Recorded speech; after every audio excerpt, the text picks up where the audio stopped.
Tollywood no Bollywood only Prabhas. చరిత్ర సృష్టించాలన్నా చరిత్రను తిరగరాయాలన్నా ప్రభాస్ అన్న తర్వాత ఎవడైనా వచ్చి ఎంజాయ్ చేయడమే మీ పని. రాజాసాబ్ గుద్దాలు ఎక్సలెంట్ ఉంది. తమన్నా మ్యూజిక్ అయితే ఘోరంగా ఉంది, ఎక్సలెంట్ ఉంది. నాకైతే చాలా నచ్చింది. ఫైట్స్ అయితే వస్తున్నాయి, నాకైతే చాలా నచ్చింది. ఇంకా దయ్యంతో ఉంది అయితే ఇంకా ఘోరంగా ఉంటది.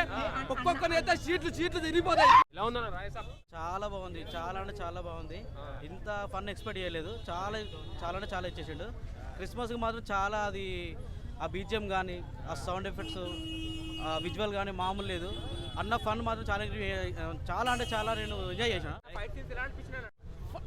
అన్న జస్ట్ ఇలా లుక్ వేస్తే ఫైట్ అన్న ఇంకా సూపర్ అంటే సూపర్. వచ్చి ఎంజాయ్ చేయడమే మీ పని. కట్అవుట్ చూసి కొన్ని నమ్మేయాలి డ్యూడ్.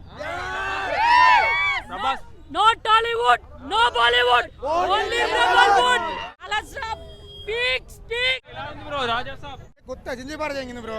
ప్రభాస్ అన్న బయటికి దీంట్లో మాకు వింటేజ్ ప్రభాసం చూస్తున్నాం. మ్యూజిక్ గానీ ఎట్లా అనిపించింది బ్రో? మ్యూజిక్ అయితే మడికి మైండ్ ఖరాబ్ బ్రో. మింటల్ హాల్లో ప్రతి ఒక్కడికి చెవులు పోవాలా, బాక్సులు పగలాలా. ఈ వీడియో మీకు నచ్చితే లైక్ చేయండి. అలాగే మరిన్ని టాలీవుడ్ అప్డేట్స్ కోసం మా ఛానల్ సబ్స్క్రైబ్ చేసుకోండి.